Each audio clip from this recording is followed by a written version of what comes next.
Welcome back to the Warrior's Garden, everybody. Today we're talking about everyday carry, and for some it is a practical system. For others it is a bottomless rabbit hole, and I think most of us probably need less than you believe. So today we're going to be diving into why more gear doesn't always mean you're more prepared, and how carrying less gear actually might make you more effective. Let's do our scripture reading, and then we'll get into the topic.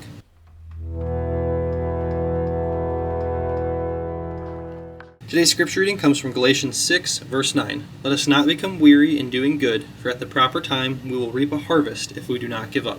Alright guys, we're going to be talking about the illusion of preparedness and purpose-driven carry. Those are going to be really the main two topics today. This is my everyday carry, or some form of this, roughly, most every day.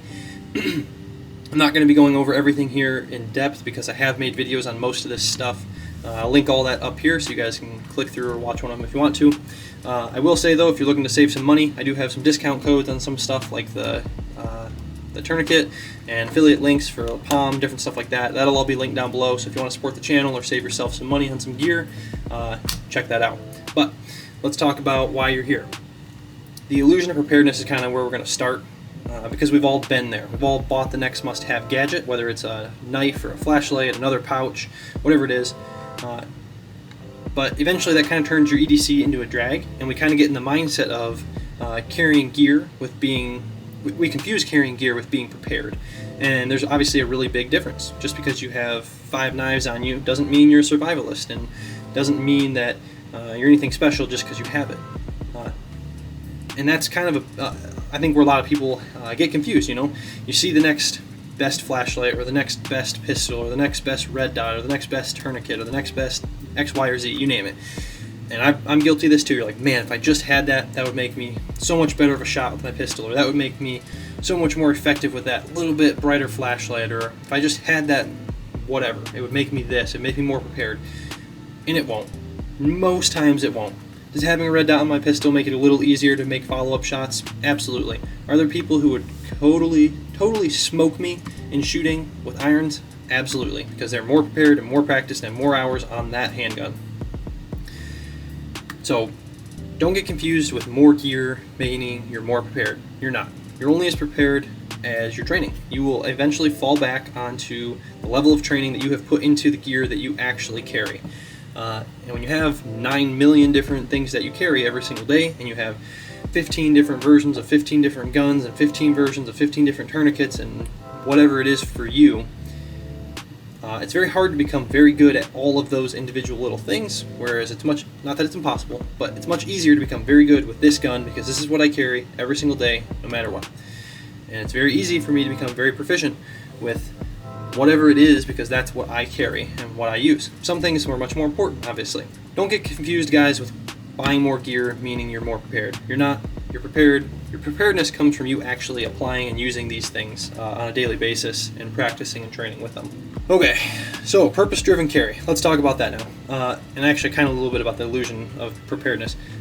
Quick disclaimer. If you're just like EDC gear and you like trying new things and that's kind of your hobby, that's where you like spending your money, that's cool. That's just not most people, and most people want the most practical thing for their everyday carry. They don't want 15 different knives. They want one knife that does the trick very well for them. So I guess we'll throw that out there. If you enjoy EDC stuff, I'm not just attacking you, because I enjoy this stuff too. I like having these things. I like having different versions of things, but I always find myself coming back to the same stuff.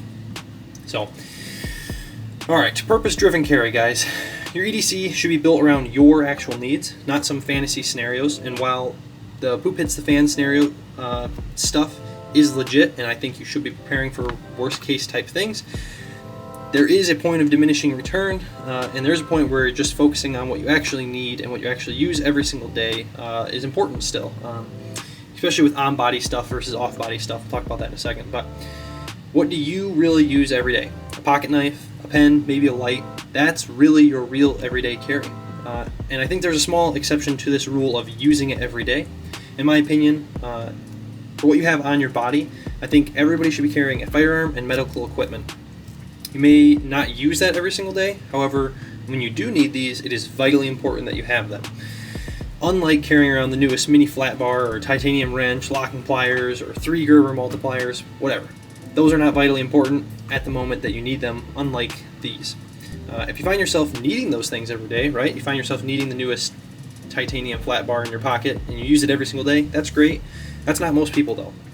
Now, if you want to supplement your everyday carry with a backpack or some type of bag that has some of the bigger items like that in it and tools like that, that's great. However, I'm just talking about on-body carry for this video, so I guess that could be a video for another day. So, purpose-driven gear. Less gear really means less decision fatigue, and you know where everything is, you know how to use it, and you're not weighed down physically or mentally.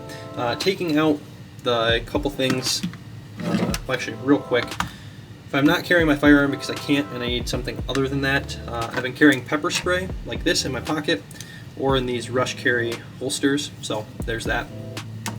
But taking out those items, because those are things I don't actually physically use every single day. Try not to glare you guys out with the watch, there you go. This is really what I have in my pocket and use or on me every single day. I guess also my phone over here, I carry this every day, I think most people do, so there's that as well, I guess. But yeah, anyway, back to the video. Overcarrying, or I guess back on topic, overcarrying isn't just annoying, it kind of works against you actually. It's more weight, it's more bulk, it's more time spent adjusting and worrying about your gear, not knowing where to put it. You know, in the summer you got just shorts on, you don't have so many pockets. In the winter you got pants so you can put more on. If you just have the same thing, pretty much the same thing every single day, it becomes very simple, very easy. You know where everything is, it's consistent, it just makes life easier. So you might be saying, what should you carry? And that kind of depends on you and your life. I think for most people there's probably going to be a general across the board like standard. Most people probably have a knife or some form of a light or a pen or marker.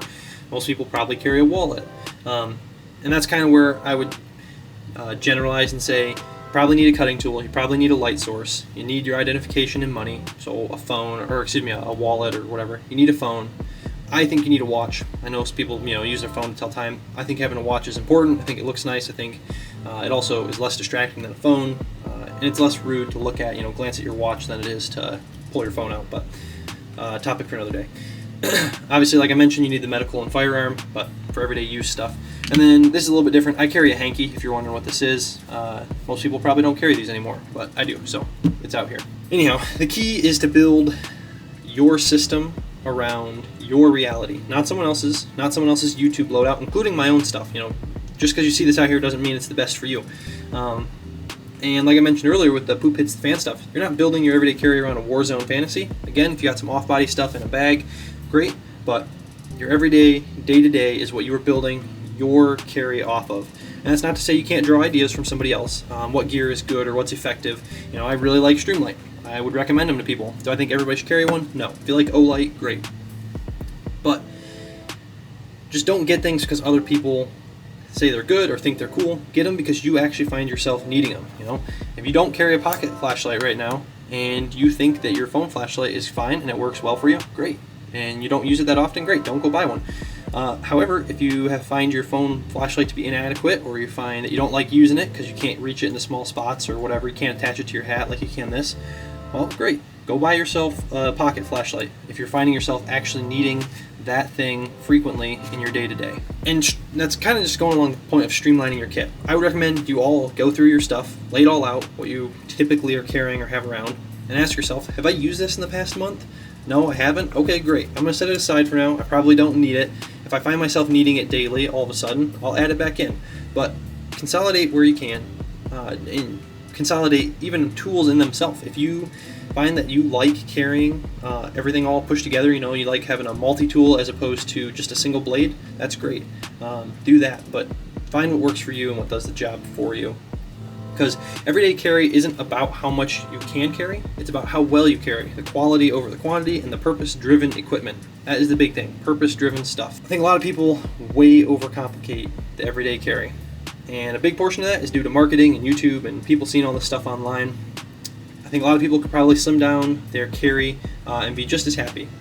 And your carry can change depending on what you're doing for that day or the week as well. Obviously, if you need to supplement something or you need to throw something special in for that day, grab it when you need it or leave it at the house when you don't. But I don't know. I see so many YouTube videos of the newest this and the newest that, and again, myself included, sometimes feel like, man, I need that, but you probably don't. So if you found this helpful at all or you like the content, I appreciate if you guys stick around, subscribe, Let me know down below in the comments what you cut out of your everyday carry and what stayed. I appreciate y'all watching. I will catch you in the next video.